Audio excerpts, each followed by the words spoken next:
Very good morning views. నమస్తే, నేను విజయ Chandrika. ABN breakfast news కి స్వాగతం. నక్క అనే జంతువు నారద మహామునిని కూడా బోల్తా కొట్టించగలదు అంటారు. అంటే దానికుండే ఎత్తులు జిత్తులు, దానికుండే ఆలోచనతో ఒక్కోసారి నారద మహాముని లాంటి అపర మేధావి జ్ఞాని కూడా బోల్తా పడగల సామర్థ్యం నక్క దగ్గర ఉంది అని అంటారు.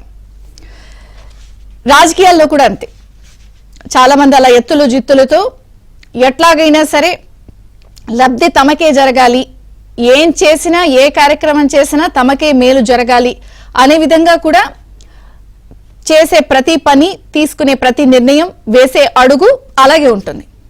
ప్రస్తుతం ఆంధ్రప్రదేశ్లో ఇక ఎన్నికలకు 3 నెలల సమయం ఉంది అనగా పెండింగ్ బట్టలన్నీ కూడా ఒకేసారి నొక్కేసేందుకు పూర్తి స్థాయిలో ఆంధ్రప్రదేశ్ ముఖ్యమంత్రి జగన్మోహన్ రెడ్డి గారు సిద్ధమయ్యారు. అవన్నీ కూడా పెండింగ్ లో ఉన్నాయి. కానీ వాటిలన్నిటినీ ఫ్రెష్ గా మళ్ళీ ఒకేసారి నొక్కేసి ప్రజలకి గిలిగింతలు పెట్టేందుకు రెడీ అయ్యారు.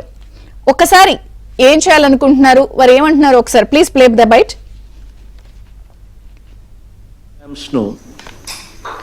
జనవరిలో లాంచ్ చేస్తాం. ఈ 4 ప్రోగ్రామ్స్ కు సంబంధించిన ఇంపార్టెన్స్ ను మనసులో పెట్టుకుని ఎక్కడా కూడా ఈ ప్రోగ్రామ్స్ కండక్ట్ చేసే విషయంలో ఎక్కడా కూడా పొరపాట్లు దొరలకూడదు, ప్రోగ్రాంలన్నీ కూడా బ్రహ్మాండంగా జరగాలి అనే ఉద్దేశంతో ఈరోజు మిమ్మల్ని అందరినీ కూడా ఈ వీసీ ద్వారా నిర్దేశించేందుకు ఈ కార్యక్రమం చేస్తా ఉన్నాం. 3,000 రూపాయలకు పెంచే ఈ కార్యక్రమం చేయబోతా ఉన్నాం.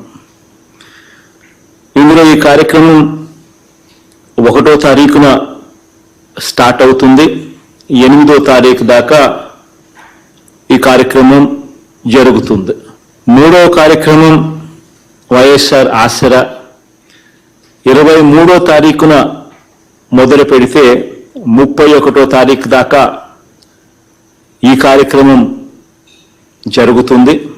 4వ కార్యక్రమం వైఎస్ఆర్ చేయూత కార్యక్రమం ఫిబ్రవరి 5వ తారీఖున మొదలెడితే ఫిబ్రవరి 14వ తారీఖు దాకా ఈ చేయూత అనే ఈ కార్యక్రమం కూడా జరుగుతుంది.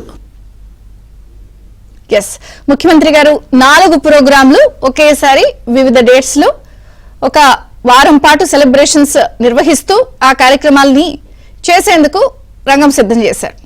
ఇప్పటికే గోరంత పనికి కొండంత రాగం తీస్తున్నారు ముఖ్యమంత్రి గారు అంటూ ప్రతిపక్షాలు, వివిధ వర్గాలు ఆరోపణలు చేస్తున్నాయి.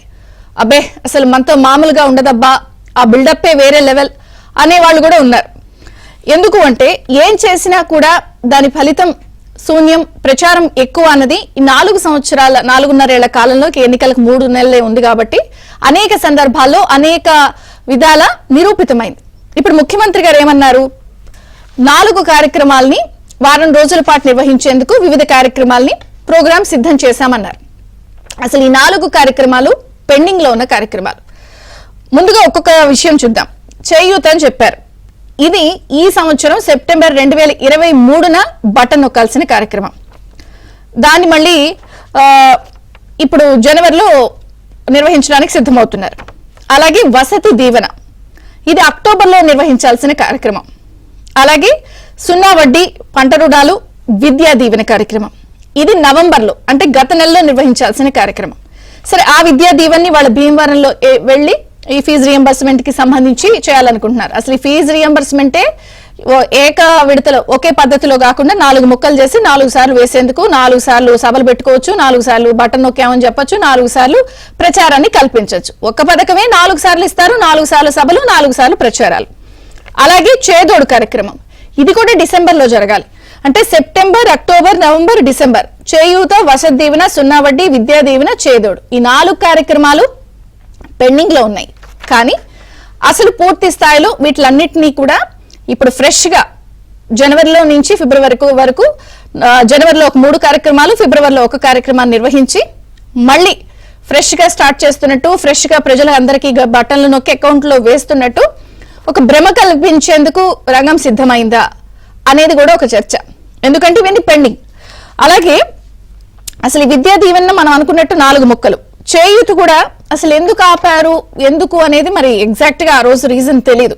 చేయూత కార్యక్రమం కూడా మరి ఎన్నికల ముందే ఇవ్వాలనుకున్నారో, నిధులు లేక ఆపారో రీజన్ తెలియదు.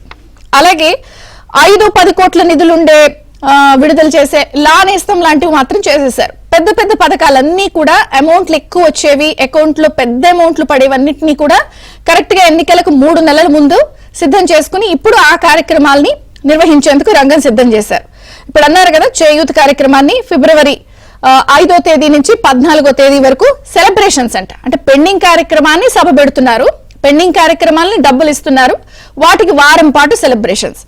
అలాగే ఇంకొక అంశం 1వ తేదీ నుంచి 3,000 పింఛన్, దాన్ని కూడా ముఖ్యమంత్రి గారు చెప్పారు. 23వ తేదీ నుంచి 31వ తేదీ వరకు సెలబ్రేషన్స్ చేస్తున్నాము అని. చాలా మంది అంటున్నారు సెలబ్రేషన్స్ చేయడానికి ఇదేమైనా ఆడియో వీడియో రిలీజ్ ఫంక్షనా, సినిమా ప్రీ రిలీజ్ ఫంక్షనా, ఈ సెలబ్రేషన్స్ ఏంటి ఎందుకు అనంటే, అప్పట్లో ముఖ్యమంత్రి గారు ప్రధాన ప్రతిపక్షంగా ఉన్నప్పుడు చంద్రబాబు నాయుడు గారు 6 నెలల ముందు 2,000 పెన్షన్ చేస్తే 6 నెలల ముందు పెన్షన్ చేస్తారా, ఇదంతా డబ్బులు లబ్ధి చేకూర్చడం కోసమే అని అన్నారు. కానీ అసలు ముఖ్యమంత్రి గారు 3,000 పెన్షన్ చేస్తామని హామీ ఇచ్చారు.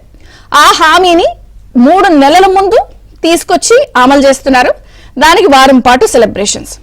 అలాగే నిన్న కూడా మనం చూసాం, ప్రధాన ప్రతిపక్షం టీడీపీ కూడా దాదాపుగా అధికార పార్టీ 730 హామీలు ఇచ్చింది. అందులో 21 హామీలే పూర్తిగా అమలు చేశారు, 88 హామీలు పాక్షికంగా అమలు చేశారు. అంటే మొత్తం 730 హామీల్లో 109 హామీలే అమలు చేశారు అన్నది వాళ్ళు సవివరంగా పుస్తకం వేసి సరే వారి వర్షన్ వాళ్ళు చెప్పారు. కానీ ఇప్పుడు ముఖ్యమంత్రి గారు మనం అనుకున్నట్టు గోరంత పనికి కొండంత రాగం తీసే పనిలో ఉన్నారా? ఎందుకంటే తాను మాత్రమే సంక్షేమానికి బ్రాండ్ అంబాసిడర్, నేను తప్ప ఇది ఎవరు చేయలేరు, నా సంక్షేమం అంటే నేను నా తర్వాతే అసలు నేనే బ్రాండ్ అంబాసిడర్, నేనే బెంచ్ మార్క్ అనే స్థాయిలో ముఖ్యమంత్రి గారు చెప్తారు. కానీ అన్ని కూడా ఇప్పుడు చేస్తున్నటువంటివి, వారు చెప్తున్నటువంటి కార్యక్రమాలన్నీ కూడా దాదాపుగా మనకి సెప్టెంబర్, అక్టోబర్, నవంబర్, డిసెంబర్ 4 నెలల నుంచి పెండింగ్ లో ఉన్న కార్యక్రమాలు. ఈ రోజు భీమవరం వెళ్తున్నారు, ఆ విద్యా దీవెన కూడా 4 ముక్కలు చేసి ఇప్పుడు ఆ 4 ముక్కకి సంబంధించిన అంశాన్ని వేస్తున్నారు. దానికి కూడా రకరకాలుగా ప్రచారము, సభలు. మరొక పక్కన దీన్ని చాలా మంది ఏం మాట్లాడుతున్నారంటే, అసలు ఇంత ప్రచారం చేస్తున్నారు, మనం అనుకున్నట్టు ఏ పని చేసినా ప్రచారం ఎక్కువ, దాని ఫలితాలు తక్కువ అని అనుకుంటున్నప్పుడు కరెక్ట్ గా ఎన్నికలకు 3 నెలలు ముందు ఉండగా ఇవన్నీ చేయడాన్ని ఎలా చూడాలి? నిజంగా మరి అంత డబ్బులు ఉంటే ముందెందుకు అన్న టైంకి చేయలేదు. ఇంకొక పక్కన 12 లక్షల కోట్ల రూపాయల అప్పు ఉందని అఫీషియల్ గా లెక్కలతో సహా కనిపిస్తోంది. మరి అంటే దీన్ని మొత్తంగా ఎట్లా చూడాలి? కనికట్టు చేసైనా మాయ చేసైనా సరే ప్రజలకి చాలా చేస్తున్నాను అనే ఒక బిల్డప్ ఇచ్చే కార్యక్రమంలో భాగంగా ఇదంతా జరుగుతుందా? ఎలాగైనా అధికారాన్ని తిరిగి పొందేందుకు ఒక తాపత్రయంగా చూడాలా? ప్రతిపక్షాలు కానీ, వివిధ సామాజిక వర్గాలు కానీ, వివిధ మేధావులు కానీ వీళ్ళందరూ చెప్తున్నారు ఇలా ఉన్నాయి ఇలా అని. కానీ సొంత పార్టీలో అసమ్మతి, మార్పులు చేర్పులు, ఇన్ఛార్జీల మార్పులు, పాలనా వైఫల్యం, వ్యతిరేకత, ఇన్ని హామీలు ఎగ్గొట్టారు. ఆయన ఎప్పుడు అంటూ ఉంటారు ఖురాన్, బైబిల్, భగవద్గీత, మేనిఫెస్టో అంటే. కానీ 730 హామీల్లో 109 హామీలు అమలు చేశాను అని అంటారు. కానీ ముఖ్యమంత్రి గారు ఎక్కడికి వెళ్ళినా 99.5% హామీలు అమలు చేశానని అంటున్నారు.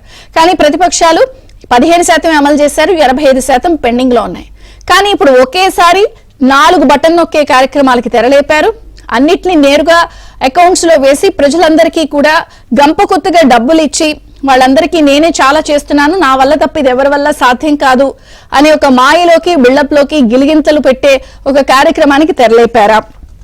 అంటే మొత్తంగా ఈ సెలబ్రేషన్స్ గానీ ఇదంతా ఎట్లా చూడాలి? మరి ముఖ్యమంత్రి గారు కోరుకుంటున్నట్టు ఈ తాపత్రయం నెరవేరుతుందా? ప్రజలు ఇవన్నీ గమనిస్తున్నారా? లేదా ప్రజలు ముఖ్యమంత్రి గారికి చెక్ పెడతారా? ఎందుకంటే నిన్న కూడా 100 రోజులే ఉంది పాలన, ఓర్చుకోండి అంటూ కుప్పం పర్యటనలో భాగంగా చంద్రబాబు గారు కూడా మాట్లాడారు. వైసీపీ సినిమా పనైపోయింది అని. మొత్తంగా మరి ముఖ్యమంత్రి గారు చెప్తున్నట్టు ఈ 4 బటన్స్ నొక్కుతూ సంక్షేమానికి తానే బ్రాండ్ అంబాసిడర్ అని చెప్పే అంశాన్ని నమ్ముతారా? లేదా ఇస్తున్న బిల్డప్లన్నీ గమనించి చెక్ పెడతారా? మరి ఒకేసారి 4 పథకాలకి పెండింగ్ లో ఉన్నవి తెర తీశారు. మరి ఈ పథకాలే గట్టెక్కిస్తాయని ముఖ్యమంత్రి గారు భావిస్తున్నారా? మరి ముఖ్యమంత్రి గారు చెప్తున్న అంశాలన్నింటినీ జనం నమ్ముతున్నారా? ఎలా చూడాలి? అది చర్చిద్దాం. మనతో పాటు జాయిన్ అయ్యారు ప్రముఖ రాజకీయ విశ్లేషకులు మన్యం కోటేశ్వరరావు గారు, సీనియర్ జర్నలిస్ట్ కూడా, అలాగే TDP central spokesperson Mohammed Naseer Ahmed garu, అలాగే ఏపీ జనసేన నుంచి సుందర విజయ్ కుమార్ గారు. అందరికీ స్వాగతం అండి. మనం కోటేశ్వర గారు మీతో ప్రారంభిస్తాను. అన్ని పెండింగే కానీ ఫ్రెష్ గా స్టార్ట్ చేస్తున్నారు. మళ్ళీ ఫ్రెష్ అని విన్నారు మీరు ఆయన మాటల్లోని ఫ్రెష్ ఫ్రెష్ ఫ్రెష్ అని. సో ఒకేసారి 4 బటన్స్ నొక్కి ప్రజలకి అంటే ఎలా చూడాలి దీన్ని? వాటికి మళ్ళీ సెలబ్రేషన్స్ అంటున్నారు. ఈ రోజు భీమవరం వెళ్తున్నారు, వివిధ ప్రోగ్రామ్స్ డిజైన్ చేశారు. జనరల్ గా ముఖ్యమంత్రి గారు ఏం చేసినా కూడా ఒక వ్యూహం ఉంటుంది, దాంట్లో తనకి లబ్ధి చేకూర్చాలి, తిరిగి అధికారం రావాలనే కాన్సెప్ట్ ఉంటుంది. దీన్ని ఎలా చూస్తారు?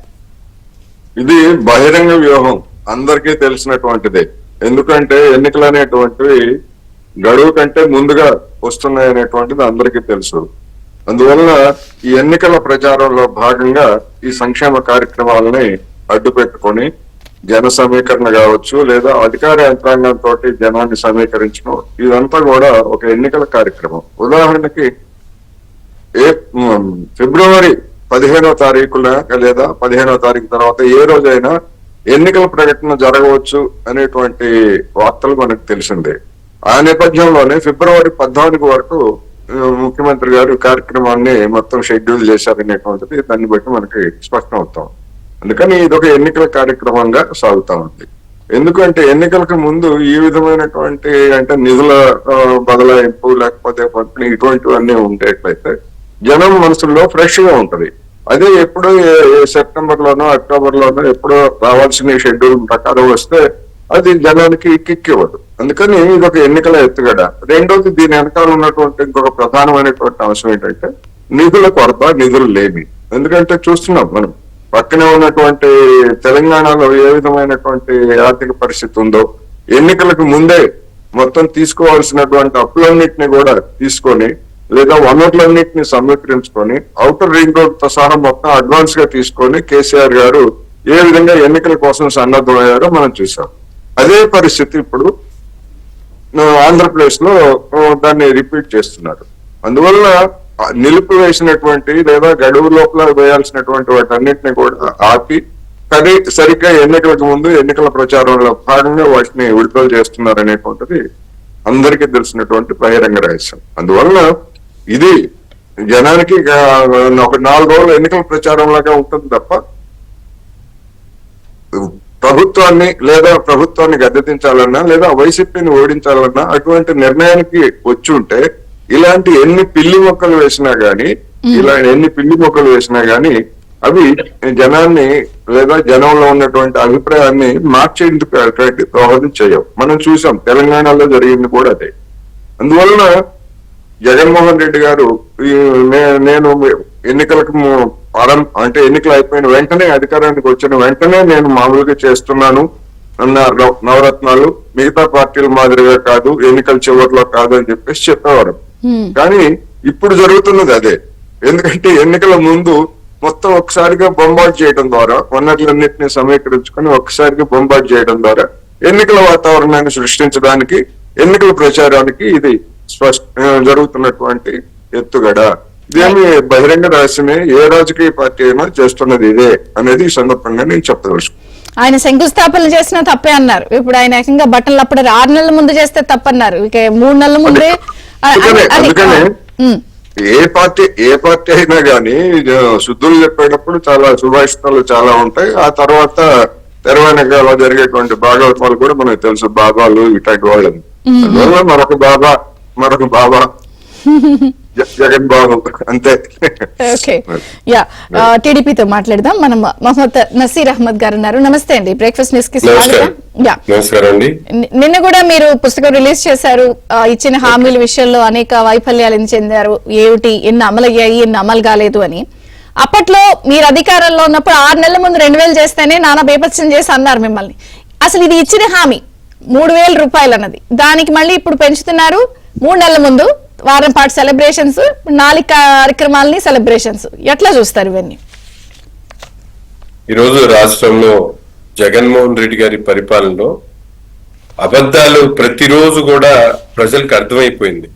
ముఖ్యమంత్రి గారు క్రెడిబిలిటీ, విశ్వసనీయత అని గొప్పలు చెప్పుకునేటువంటి రాష్ట్ర ముఖ్యమంత్రి జగన్మోహన్ రెడ్డి గారు ఏ ఒక్క విషయంలో కూడా రాష్ట్ర ప్రజలను అన్ని విధాలుగా కూడా మోసం చేసినటువంటి పరిస్థితులు ఉన్నాయి. తన మేనిఫెస్టోను ఒక బైబిల్ గానో ఖురాన్ గానో లేకపోతే భగవద్గీత అనే పదే చెప్పేటువంటి ముఖ్యమంత్రి ప్రతి ఒక్క అంశంలో కూడా ముఖ్యంగా పేద ప్రజలకు, రాష్ట్ర ప్రజలకు ఇచ్చినటువంటి వాగ్దానాన్ని, తను ఇచ్చినటువంటి మేనిఫెస్టోలో కానీ, అలాగే పాదయాత్ర ద్వారా చేసినటువంటి ప్రసంగాల్లో ఆయన పదే పదే చెప్పినటువంటి విషయాలు కానీ, అలాగే ఏదైతే ఆయన చెప్పినటువంటి ప్రతి ఒక్క విషయంలో కూడా 95% ఈ రోజు పూర్తిగా విఫలమైనటువంటి ప్రభుత్వం జగన్మోహన్ రెడ్డి గారి ప్రభుత్వం. కేవలం పెన్షన్స్ ఒకటే కాదండి, రాష్ట్రంలో అనేక వర్గాలకు సంబంధించినటువంటి అనేక అంశాల్లో ఈ రోజు జగన్మోహన్ రెడ్డి గారి ప్రభుత్వం పూర్తిగా ఏదైతే మేనిఫెస్టో కానీ, అలాగే ఆయన చెప్పినటువంటి ప్రసంగాల్లో చెప్పినటువంటి ప్రతి ఒక్క విషయంలో కూడా విఫలమైనటువంటి పరిస్థితులు. ఎందుకంటే 3,000 ఇస్తానని చెప్పి అది ఆ రోజు తెలుగుదేశం పార్టీ మేనిఫెస్టోలో చెప్పినటువంటి అంశమే కాకుండా అధికారంలోకి వచ్చినప్పుడు కూడా 2,000 రూపాయలు చేశారు పెన్షన్ 6 నెలల ముందు చేస్తే, తర్వాత మేనిఫెస్టోలో ఆ 2014 నుంచి 2019లో చెప్పినటువంటి మేనిఫెస్టోని తెలుగుదేశం పార్టీ దాచిపెట్టేసింది, వెబ్సైట్ లోంచి తీసేసిందని చెప్పినటువంటి ముఖ్యమంత్రి గారికి ఈ రోజు కూడా మేము సూటిగా ప్రశ్నిస్తా ఉన్నాం. మా మేనిఫెస్టో, తెలుగుదేశం పార్టీకి సంబంధించినటువంటి మేనిఫెస్టో ఈ రోజు కూడా ఎలక్షన్ కమిషన్ వెబ్సైట్ లో ఉంది. దాంట్లో చెప్పినటువంటి ప్రతి అంశాన్ని కూడా అధికారంలో ఉన్నప్పుడు తెలుగుదేశం పార్టీ అమలు చేసింది. దాని తర్వాత చెప్పనటువంటి అంశాలను కూడా అమలు చేసినటువంటి ప్రభుత్వం తెలుగుదేశం పార్టీ ప్రభుత్వం. కానీ ఈ రోజు జగన్మోహన్ రెడ్డి గారు ప్రజల ఓట్లు దండుకోవడానికి 3,000 రూపాయల పెన్షన్ ఇస్తానని చెప్పి అవ్వాతాతలకి ప్రతి ఒక్కరికి కూడా సాచ్యురేషన్ పాయింట్ తో ఇస్తానని చెప్పారు. ఈ రోజు మేము పాదయాత్రకు వెళ్ళినా, గడప గడపకి వెళ్ళినా, లేకపోతే భవిష్యత్తు గ్యారంటీ కార్యక్రమాలకు వెళ్తే ప్రజలు చెప్తా ఉన్నారు, 2 కళ్ళు లేని వాళ్ళు కూడా ఈ రోజు పెన్షన్లు వచ్చేటువంటి పరిస్థితి లేవు. రాష్ట్రంలో కరెంటు బిల్లు ఒక 100 యూనిట్లో 10 యూనిట్లో 20 యూనిట్లో ఎక్కువ వచ్చిందని చెప్పి 6 లక్షల మంది పైచిలుకు మందిని ఈ రోజు పెన్షన్లు తీసేసినటువంటి పరిస్థితులు. గత ప్రభుత్వంలో 34 లక్షలు ఉన్నటువంటి పెన్షన్లని దాదాపు 16 లక్షలు పెంచి 56 లక్షలకు తీసుకుని వచ్చినటువంటి పరిస్థితులు. కానీ ఈ 5 సంవత్సరాలు జగన్మోహన్ రెడ్డి గారి ప్రభుత్వం ఉన్న పెన్షన్లు కూడా తీసేసి రాష్ట్రంలో 6 లక్షల మంది లబ్ధిదారులు, న్యాచురల్ గా ఒరిజినల్ వాళ్ళు ఏదైతే జెన్యూన్ లబ్ధిదారులు ఉన్నారో అటువంటి వాళ్ళని కూడా పక్కన పెట్టేసి ఈ రోజు వాళ్ళు పొట్టగొట్టేటువంటి కార్యక్రమం చేస్తా ఉన్నాడు. అంతేకాకుండా ప్రజలు నమ్మించి ఏదైతే 3,000 ఇస్తా ఉన్నారో ప్రతి సంవత్సరం కూడా 700, మొదటి సంవత్సరంలో 750 × 12 9,000, వాళ్ళ దగ్గర నుంచి 12,000, తర్వాత సంవత్సరం ఈ విధంగా ఒక్కొక్కళ్ళకి 60-70 వేల రూపాయలు లాస్ చేసి ఈ రోజు బూటకపు నాటకాలు ఆడుతూ ఎన్నికలు దగ్గర పడతా ఉన్నాయి. ప్రజలు 3,000 వాగ్దానాన్ని నెరవేర్చకుండా ప్రజల్లోకి వెళ్లేటువంటి ధైర్యం లేక మొన్న వాళ్ళు పెట్టుకున్నటువంటి కార్యక్రమాలు ఏదైతే గడప గడపకి వెళ్లేటువంటి కార్యక్రమాలు చేస్తే ప్రజలు తిరగబడతా ఉన్నారు, పెన్షన్ల కోసం నిలుపుతా ఉన్నారు, ఎక్కడికక్కడ ఎమ్మెల్యేలని, శాసనసభ్యుల్ని, మంత్రుల్ని నిలదీస్తా ఉన్నారని చెప్పి భయంతో ఈ రోజు ఇటువంటి చౌకబారి కార్యక్రమాలు తీసుకొని ఎన్నికల స్టంట్ మాత్రమే తప్ప ఇక్కడ ప్రజలు ఎవరు నమ్మేటువంటి పరిస్థితి లేదు. ఎందుకంటే ప్రతి ఇంటి పక్కన ఎవరిని అడిగినా కూడా ఎవరో 100లో 10 మందికి ఇస్తా ఉన్నారు, మిగతా 90 మంది లబ్ధిదారులు ఉంటే వాళ్ళ ఇల్లు పెద్దది ఉందనో, పిల్లోడు అమెరికా, పిల్లోడు ఫారెన్ కి వెళ్ళాడనో, లేకపోతే ఒకడు ఉద్యోగం ఉందనో. ఈ రోజు అవుట్ సోర్సింగ్ ఉద్యోగస్తులండి, మున్సిపల్ కార్మికులు 16-12 వేల రూపాయలు జీతాలు తీసుకునేటువంటి మున్సిపల్ కార్మికులు దాదాపు 1,80,000 మంది మున్సిపల్ కార్మికులకి వాళ్ళకు కూడా ఎటువంటి సంక్షేమ కార్యక్రమాలు అందేటువంటి పరిస్థితి లేవు. వాళ్ళు రోజు పారిశుద్ధ్య కార్మికులు కానీ, లేకపోతే మున్సిపల్ వర్కర్స్, చిన్న స్థాయిలో పనిచేసేటువంటి వర్కర్స్ అందరినీ కూడా సంక్షేమ కార్యక్రమాలు తీసేసి పొట్టగొట్టినటువంటి ప్రభుత్వం కాదు. నసీర్ గారు, ఇక్కడ ఒక ప్రశ్న, ఇన్ని విషయాలు చెప్తున్నారు, మీరేమో 15% అమలు చేశారు, 85% పెండింగ్ ఉంది. ముఖ్యమంత్రి గారేమో 95% అమలు చేసేసాను, 99.5%, 0.5% ఉందని ఆయన చెప్తారు. ఏది నమ్మాలి అసలు ప్రజలు? ఒకటి బుక్లు వేశారు కదా మీరు, ఇవన్నీ కూడా డీటెయిల్డ్ గా వెళ్ళి ప్రజలకి సవివరంగా వివరించవచ్చు కదా. అంటే బుక్ ఆయన ఒక సెక్షన్ ఆఫ్ ఓటింగ్ మీద, ఈ సంక్షేమం మీదే నన్ను గెలిపిస్తాయని నమ్మకంగా ఉన్నప్పుడు వాళ్ళకి దగ్గరికి వెళ్ళి మీరు వివరించవచ్చు కదా. బుక్ వేసి చెప్తున్నారు, కరెక్టే, మంచిదే. కానీ నేను అనేది ఏంటంటే, ఆయన మీరు చెప్పేవి నమ్మద్దు, మీడియా చెప్పేది నమ్మద్దు అన్నప్పుడు వెళ్ళి సవివరంగా వివరించవచ్చు కదా. ఈరోజు ప్రతిపక్ష పార్టీలో లేకపోతే జగన్మోహన్ రెడ్డి గారి వ్యతిరేకంగా ఉన్నటువంటి వ్యక్తులు చెప్పడం కాదండి, రాష్ట్రంలో ఉన్నటువంటి పేద వర్గాల్లో ఎవరైతే లబ్ధిదారులుగా గత ప్రభుత్వంలో కానీ ఈ మధ్య కాలంలో కానీ లబ్ధిదారులుగా ఉన్నారో అటువంటి వాళ్ళు ఈ రోజు పథకాలు చాలా మందికి ఈ రోజు సాచ్యురేషన్ పాయింట్ లో గత ప్రభుత్వంలో ఆ లబ్ధిదారులు ఒక వయసుకు గౌరవించో అటువంటి వాళ్ళకి ఇచ్చిన వాళ్ళకి చాలా మందిని తీసేశారు. వాళ్లే ఈ రోజు రోడ్డు మీదకి వచ్చి ప్రతి ఒక్కరు కూడా స్వచ్ఛందంగా ముందుకు వచ్చి చెప్తా ఉన్నారు. ఈ రోజు ముఖ్యమంత్రి గారు నేను చేసినటువంటి సంక్షేమ కార్యక్రమాల్ని నన్ను గట్టెక్కిస్తాయని చెప్పి ఆయన భావిస్తా ఉన్నాడు. మేము అడుగుతా ఉన్నాం, రాష్ట్రంలో ఆటో వర్కర్స్ ఎంతమంది ఉన్నారు, మీరు ఎంతమందికి ఈ రోజు ఆ స్కీమ్ ఇస్తా ఉన్నారు, ఉచిత విద్య మీరు ఇస్తున్నటువంటి విద్యా కానుక ఎంతమంది లబ్ధిదారులు ఉన్నారు, జెన్యున్ గా ఈ రోజు విద్యా కానుక ఎంతమందికి ఇవ్వాలి, మీరు ఎంతమందికి ఇస్తా ఉన్నారు. ఈ రాష్ట్రంలో ఉన్నటువంటి అన్ని వర్గాల ప్రజలకు మీరు చెప్పినటువంటి వాగ్దానాలు ఏదో ఒక సెక్షన్, ఈ రోజు కొత్త కొత్త నామ్స్, కొత్త కొత్త కండిషన్స్ మీరు చూస్తా ఉన్నారు. షాదీ ముబారక్ పెళ్లి కానుక అనే పథకానికి 10వ క్లాసు ఇద్దరు వధువు వరుడు ఇద్దరు కూడా 10వ క్లాస్ చదువుకొని ఉండాలి. ఇటువంటి కండిషన్లన్నీ పెట్టి రాష్ట్రంలో ఉన్నటువంటి ప్రజలందరూ కూడా అతను చేస్తున్నటువంటి ఏదైతే ముఖ్యమంత్రి గారు ఈ రోజు నాటకాలు ఆడుతా ఉన్నాడో ఆ నాటకాలన్నీ కూడా ప్రజల ముందు బహిర్గతమై ప్రతిపక్ష పార్టీగా తెలుగుదేశం పార్టీ కూడా నిన్న గాని గతంలో గాని అనేక సందర్భాల్లో ఈ రాష్ట్రంలో జగన్మోహన్ రెడ్డి గారి ప్రభుత్వం ఏర్పడిన తర్వాత ఈ రాష్ట్ర ప్రజలకు ముఖ్యంగా దళితులకు సంబంధించినటువంటి ఏదైతే బాబు జగజీవన్ జ్యోతి స్కీమ్ ఉందో ఆ స్కీమ్ ఉచిత 125 యూనిట్ల వరకు ఉచితంగా కరెంట్ ఇచ్చేటువంటి కార్యక్రమాన్ని చంద్రబాబు నాయుడు గారు చేసినటువంటి పరిస్థితులు. ఈ రోజు దళితుల మేనమామ అనేటువంటి ఈ ముఖ్యమంత్రి గారు వాళ్ళకి దళిత వాళ్ళు ఉన్నటువంటి దళితులకే నేను 200 యూనిట్ల వరకు ఇస్తానంటున్నాడు. ఈ విధంగా సామాజికంగా అలాగే ఇక్కడ ఇంకొక పాయింట్, ఇప్పుడు మనకి ఎనలిస్ట్ ఒక పాయింట్ అన్నారు ఏమండి, ముందే కొంత ఒక వాతావరణాన్ని సృష్టించి ప్రజలు రిజిస్టర్ చేసే ప్రయత్నం చేస్తున్నారు ఆయన, ఇది బహిరంగంగా తెలిసిన అర్థమే. ఆయన సెలబ్రేషన్స్ వేడుకలు చేస్తున్నారు, ఇచ్చే అంశాన్ని కూడా సెలబ్రేట్ చేస్తున్నారు. జనరల్ గా ఏమవుతుంది, ఇచ్చారు ఇచ్చారు ఇచ్చారు అన్నప్పుడు మైండ్ లో ఉంటుంది.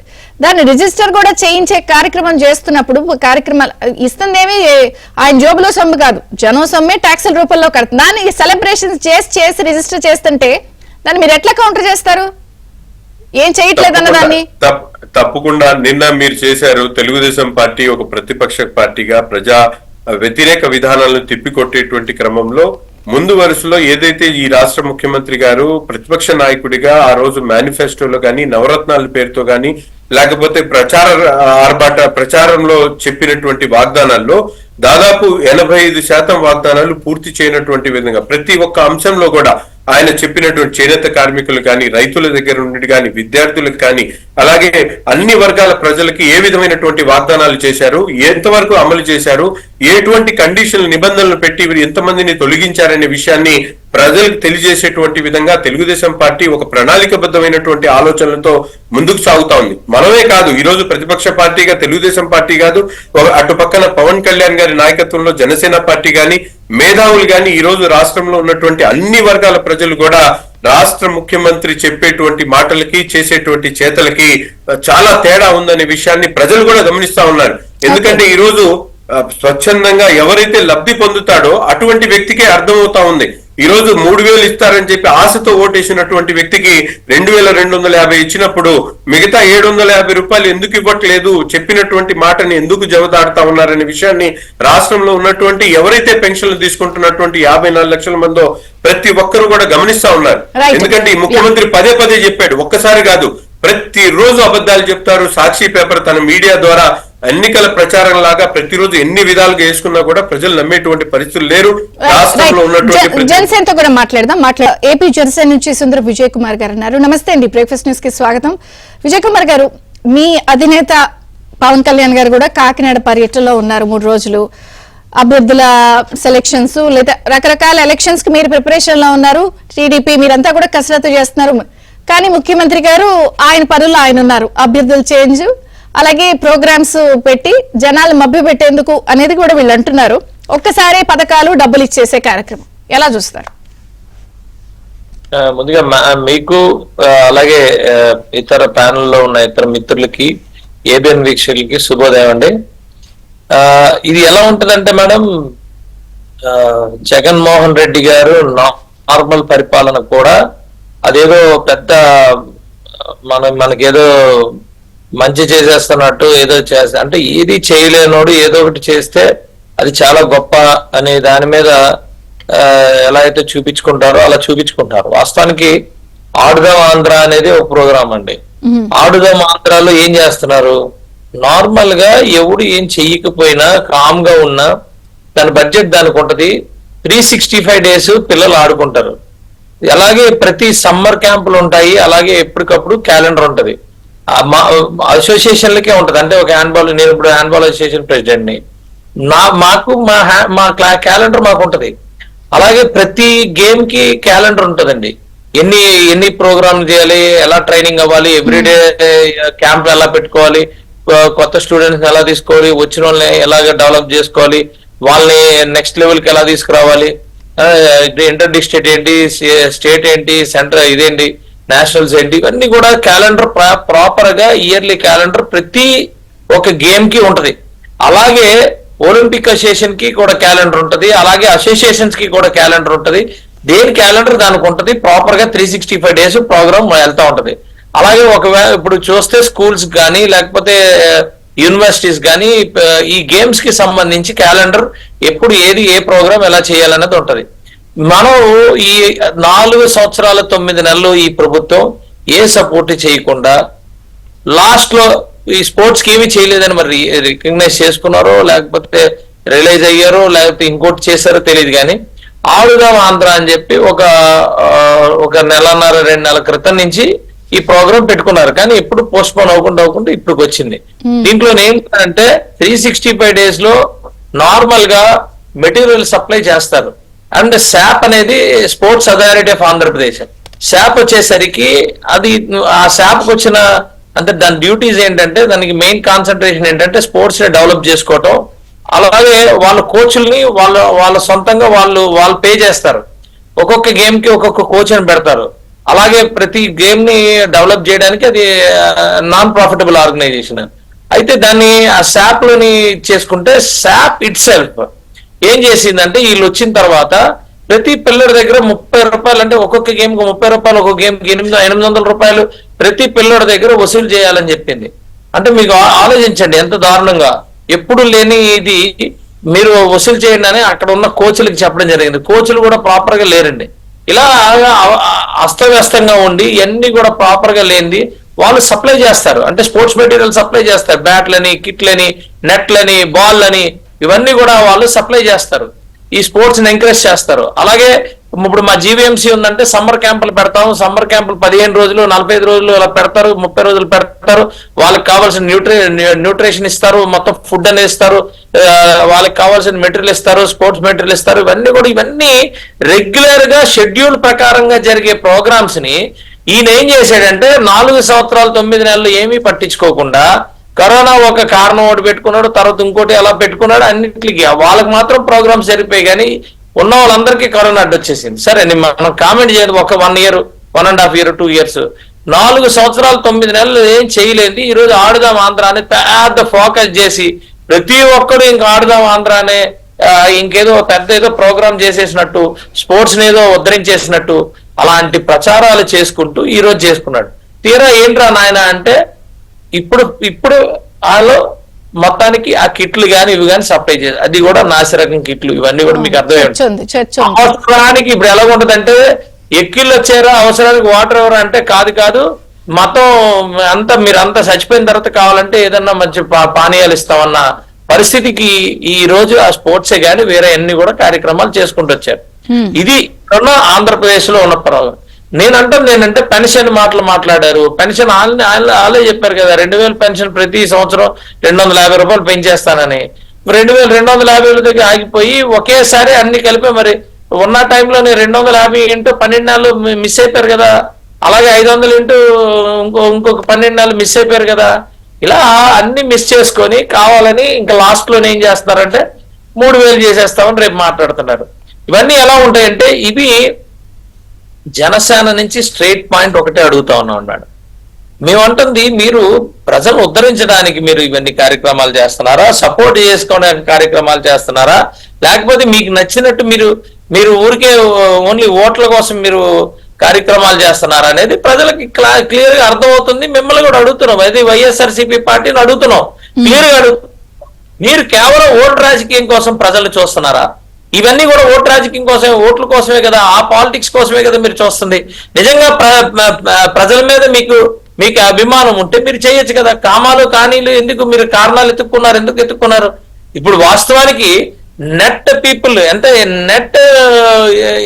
అంటే యావరేజ్ గా మీరు ఇచ్చిన పెన్షన్లు అవన్నీ ఎంత ఉంటాయి మీకు తెలియదు. అందరికీ మీకు ఓపెన్ చెప్తున్నాండి, ఒక 50 లక్షల పెన్షన్లు ఇచ్చారంటే 50 లక్షల పెన్షన్లు ఆ కారణం ఈ కారణం ఆ కారణం చేసి నెట్ ఆఫ్ ప్రతి నెల ఇచ్చేది 40-35 లక్షలు ఇచ్చి ఉంటారు. అదే ఎందుకంటున్నానంటే ఇది స్కూటర్ ఉంది, వీళ్ళకి కరెంట్ బిల్లు ఎక్కువ వచ్చింది, ఇది వీళ్ళకి వచ్చింది. కరెంట్ బిల్లు పెంచితే కరెంట్ బిల్లు రావండి? రూపాయి 500 రూపాయలు కరెంట్ బిల్లు వచ్చేవాడికి 4,000 రూపాయలు కరెంట్ బిల్లు పెంచేసి నువ్వు 4,000 రూపాయలు వచ్చింది కాబట్టి నువ్వు అనారోగ్యం అంటే ఎలా అవుతుంది? డ్వాక్రా మహిళలు, డ్వాక్రా అంటాను, ఇప్పుడు రోడ్డు మీదకి వచ్చారు, ఏది అంగన్వాడీ వాళ్ళు ఏం చెప్తున్నారంటే మాకు అంగన్వాడీ ఉందని మా ఇంట్లో మొత్తం పెన్షన్ తీస్తారండి అంటున్నారు. ఇవన్నీ ఎలా ఉంటాయంటే కానీలు కామాలు ఎవరు ఇస్తారండి ఇంట్లోని? నేను అడుగుతున్నాను, ఇంట్లోని పెద్దలకి ఎందుకు ఇస్తాం? ఇచ్చే పరిస్థితి ఉంటే వాళ్ళే బతకడానికి అయ్యే పరిస్థితి లేదు.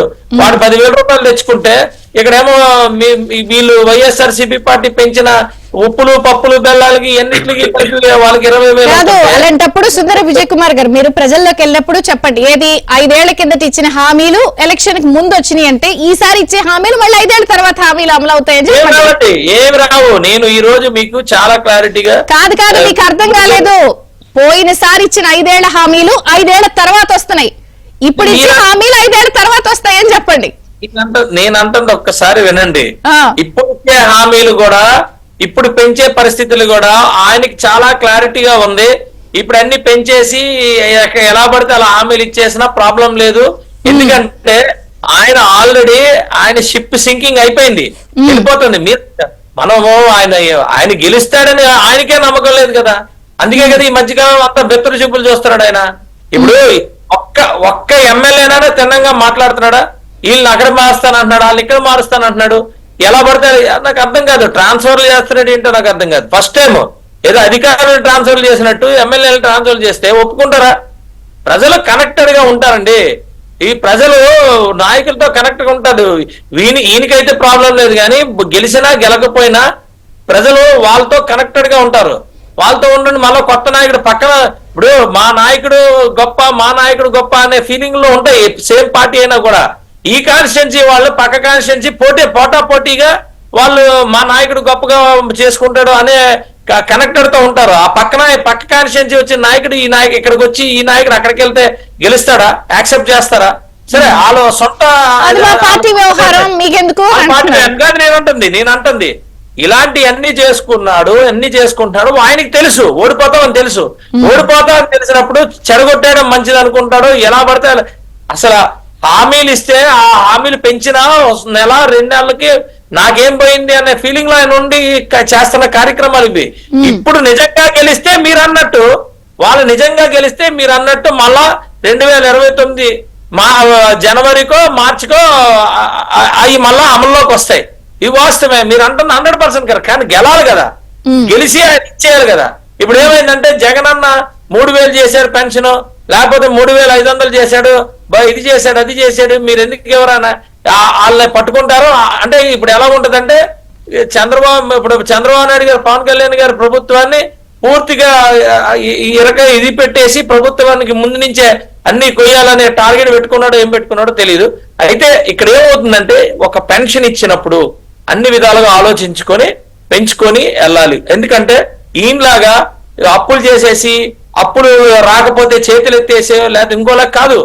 ఎప్పుడైనా సరే ఇప్పుడు వరకు ఎవరైనా పెన్షన్ కానీ ఏదైనా స్కీమ్ కానీ ఇచ్చినప్పుడు అన్ని విధాలుగా ఆలోచించి దానికి బడ్జెట్ అలొకేట్ చేసుకొని దాన్ని ప్రాపర్ ఇచ్చేసుకొని అవన్నిటిని పెట్టుకొని అప్పుడు కదా అనౌన్స్ చేసేవాళ్ళు. ఈయనలాగా ఇష్టానుసారంగా చేసేసి అప్పులు తెచ్చేసి రేపు పరిస్థితి ఏంటో తెలియకుండా ఈ రోజు బిర్యానీలు తినేద్దాం, రేపు కడుపు కాల్చేద్దాం అంటే మనం ఏం చేయగలుగుతాం? 4 రోజులు బిర్యానీ తినేసి 5వ రోజు నుంచి బానిసత్వం చేయాలి. ఎందుకంటే 4 రోజులకు అప్పులు చేశారు కాబట్టి. ఈ ఆంధ్రప్రదేశ్ పరిస్థితి అదే కదా ఉంది. ఏది ఏమంటే నేను ఒకటే మాట చెప్తున్నాను మేడం, ఈయన చేసిన పనులు ఏది కూడా తిన్నంగా లేదు. ఎలా పడితే అలా చేసుకుంటూ వచ్చాడు.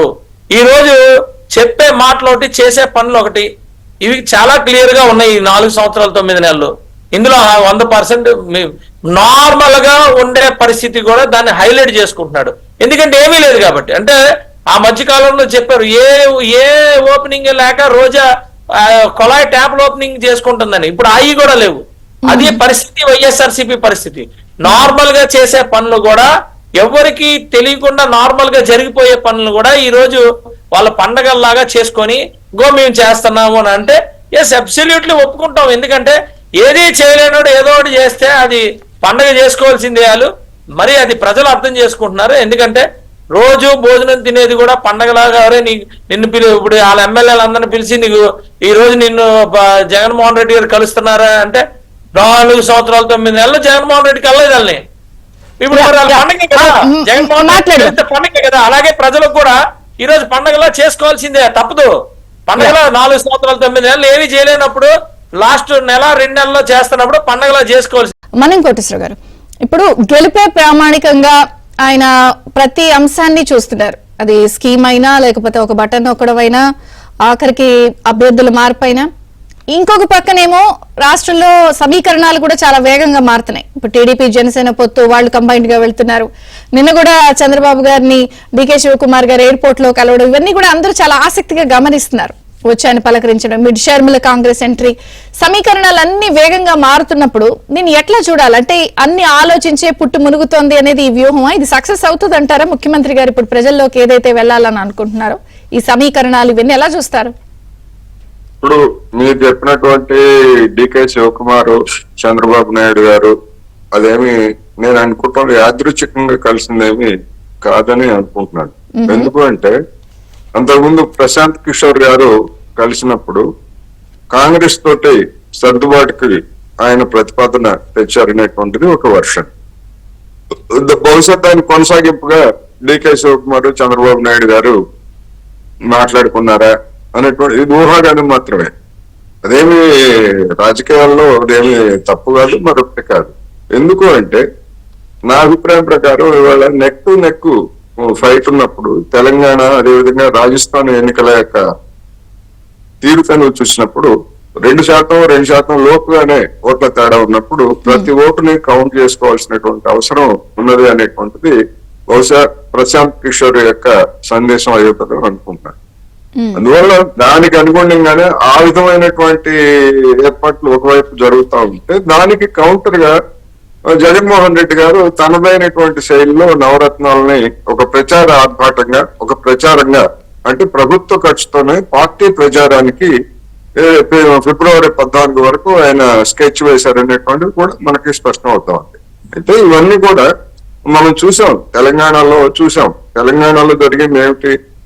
కేసీఆర్ లేదా బీఆర్ఎస్ ప్రభుత్వం తక్కువ సంక్షేమ పథకాలను ఏమీ అమలు జరపలేదు.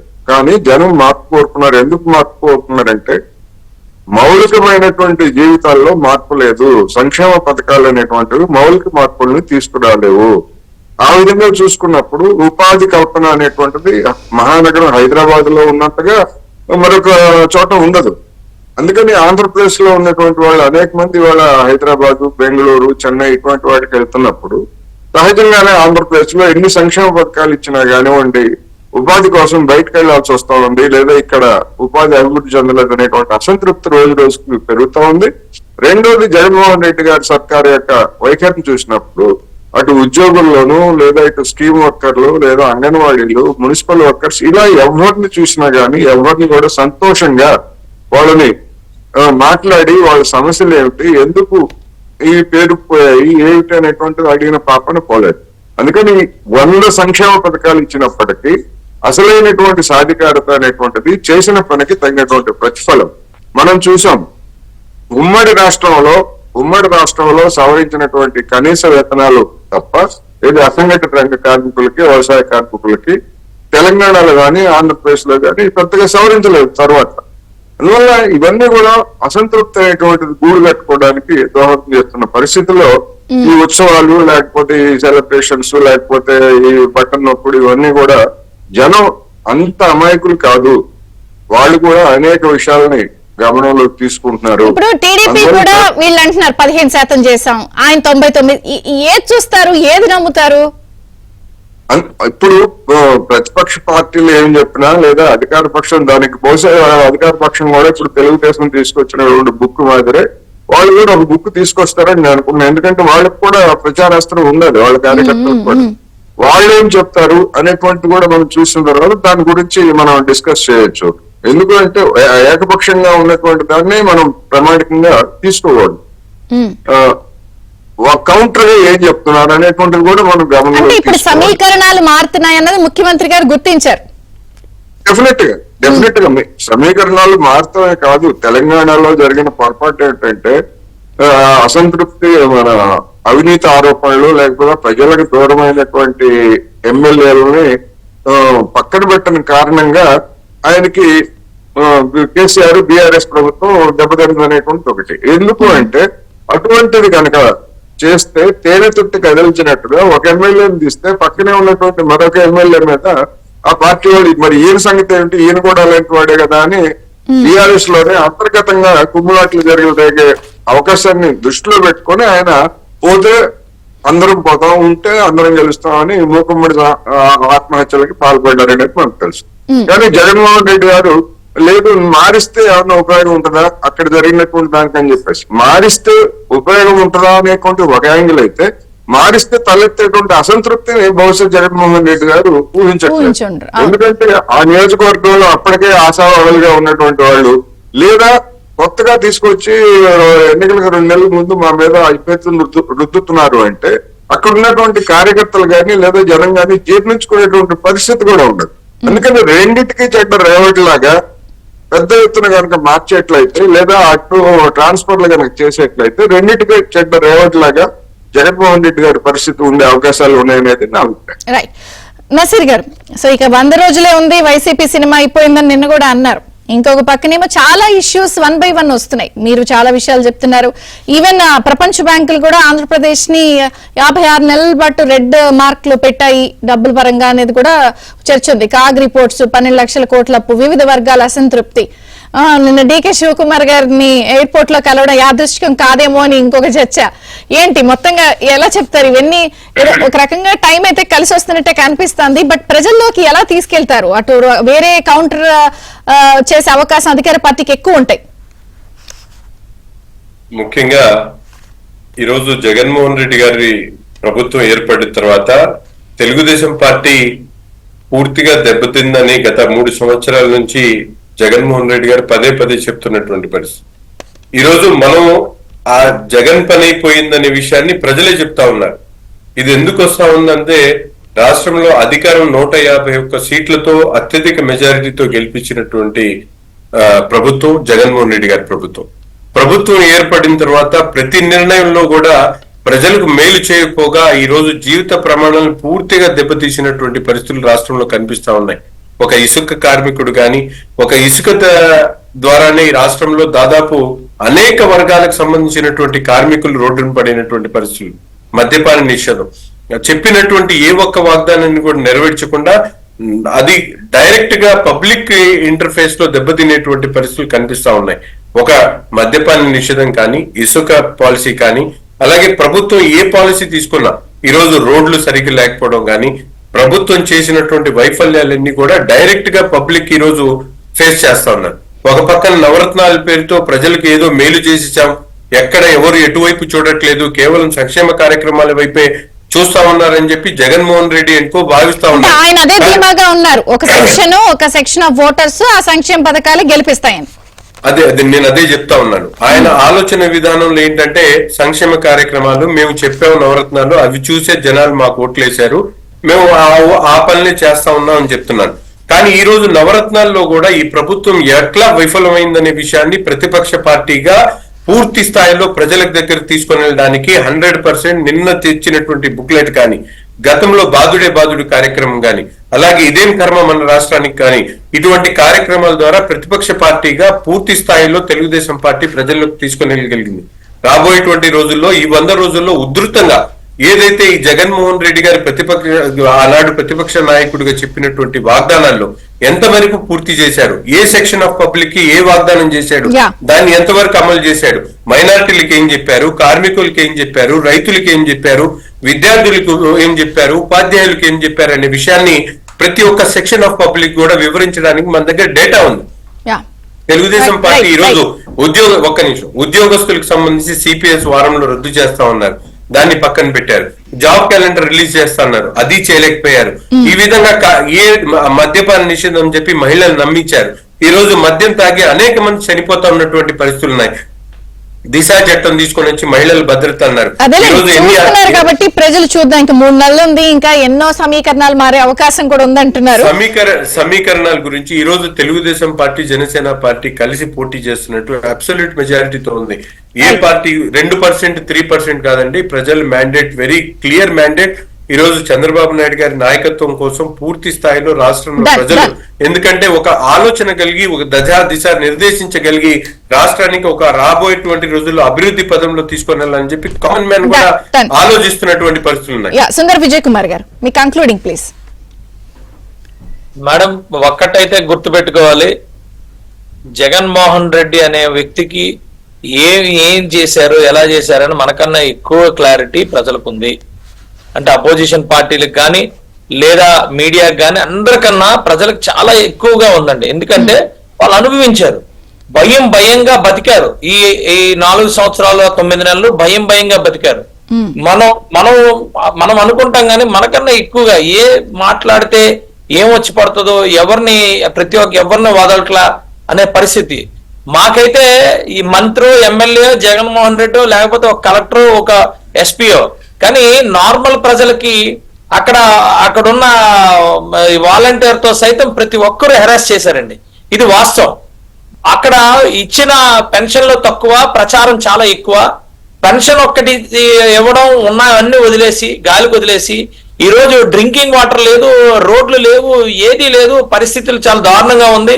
సర్వేలు అని చెప్పి హింసించారు. సర్వేలు దానికి పట్టాలు ఇవ్వరు, దానికి ఒక డాక్యుమెంట్స్ ఇవ్వరు, రిజిస్ట్రేషన్కి వెళ్తే ప్రాబ్లము. ఇలా ఒకటి కాదు, ప్రతి ఒక్కటి ప్రాబ్లం క్రియేట్ చేసి ఈ రోజు ప్రజల్ని హింసించినట్టు ఎవరిని మేము అపోజిషన్ పార్టీలో లేకపోతే కొన్ని వార్తాపత్రికలో లేకపోతే ఛానల్లో మమ్మల్ని హింసించారని అనుకోవడం కన్నా, ఇప్పుడు నేను 7 రోజులు జైల్లో ఉన్నాను, కానీ నాకన్నా ఎక్కువ హింస ప్రతి ఒక్క నార్మల్ వ్యక్తి కూడా పడ్డారనేది నేను ప్రజల్లోకి వెళ్ళిన తర్వాత తెలిసింది. ఇది వాస్తవం. కదా, మీరు మీ కాన్స్టిట్యుయెన్సీలో పాదయాత్ర జరుగుతున్నారు కదా, ఏం చెప్తున్నారు? అదేనండి, ఇదే మాట్లాడుతున్నారు. ఇప్పటికీ కూడా చాలా మంది భయపడుతున్నారు. బాబు, మీ ఇద్దరు కలిసే ఉంటున్నారు కదా, మీ ఇద్దరు కలిసి వస్తే మేము బతుకుతామనే పరిస్థితి అందరూ చెప్పేది. ఇంకోటి లేదు. ఎందుకంటే నేను లోకేష్ గారితో యువగలం పాదయాత్ర మొత్తం చేశాం. లోకేష్ గారిని అడిగిన ఒకే ఒక్క విషయం అడిగారు మహిళలు, Babu road road road road road. ఎందుకంటే చెప్తున్నాను, మా కాన్స్టిట్యున్సీలోని లాస్ట్ వారంలో ఒక ఇద్దరు గోతుల్లో పడి చనిపోయారు. జస్ట్ గోతులు వెళ్తూ పడిపోయి చనిపోయింది ఒక లేడీ, వెనకాతలు పడిపోయి. గోతు తప్పించిపోయి మా కుటుంబంలోనే కొద్ది లాంగ్ రిలేషన్ లో నిన్న చనిపోయాడు కుర్రాడు. అదేలేండి. ఏంటి నేనంటుంది ఏంటంటే, అందరికన్నా ఎక్కువగా ప్రజలే ఇబ్బంది పడ్డారు. ప్రజల ఇబ్బందుల దగ్గర అపోజిషన్ పార్టీలకు కానీ లేకపోతే మీడియాలకు కానీ పెద్ద ఇబ్బందే కాదు, అది ప్రజలు గమనించారు. ప్రజలు క్లియర్ గా ఉన్నారు. మేము పాదయాత్ర అర్థమైంది. అయితే ప్రజలకైతే క్లారిటీ, వాళ్ళ నిర్ణయం వాళ్ళు తీసుకున్నారు. ఎన్నైనా చేసుకోనియండి, ప్రజలు ఇవ్వాల్సిన